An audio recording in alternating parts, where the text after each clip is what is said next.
আজকের প্রধান অতিথি শ্রী শারদ মুখোপাধ্যায়, মাননীয় মন্ত্রীকে মঞ্চে আসতে অনুরোধ করব।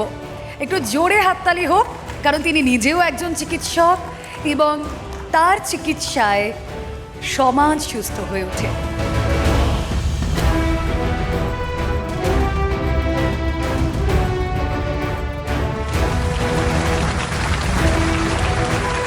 যেটা আপনাদের উপলক্ষ, সাধুবাদ জানাই, কিন্তু আমার কিছু তফাৎ আছে এই উপলক্ষের সঙ্গে।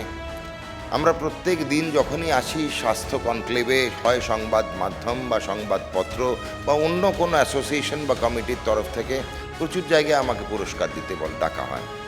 সবাইকে একই বার্তা পৌঁছানোর চেষ্টা করি যে স্বাস্থ্যর জন্য যদি কাউকে পুরস্কৃত করতে হয় তাহলে যারা মৌলিক কাজ করছে তাদেরকে করুন। তার কারণ হচ্ছে মৌলিক কাজ তাহলে উদ্বুদ্ধ হয়ে আরও কিছু নতুন ছেলেমেয়েরা এই কাজ শুরু করবে। স্বাস্থ্য আর জনস্বাস্থ্যর মধ্যে তফাৎটা মাথায় রাখুন। সংবাদ মাধ্যমকেও রাখতে হবে, সমাজকেও রাখতে হবে।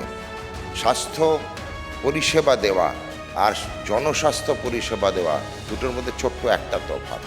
আমাদের এখানে যেসব ডাক্তারবাবুরা পরিষেবা দিচ্ছেন বা পুরস্কৃত হচ্ছেন তাদের সামনে টেবিলে বসে থাকেন একজন রোগী, আর জনস্বাস্থ্য নিয়ে যারা কাজ করছেন তাদের সামনে থাকে আপনারা সবাই।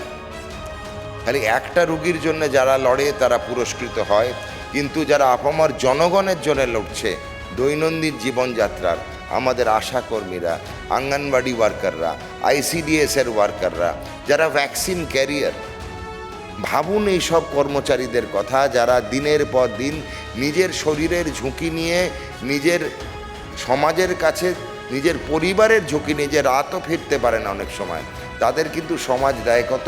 100 টাকা মাত্র, এবং 25 বছর ধরে এই রেট বাঁধা আছে।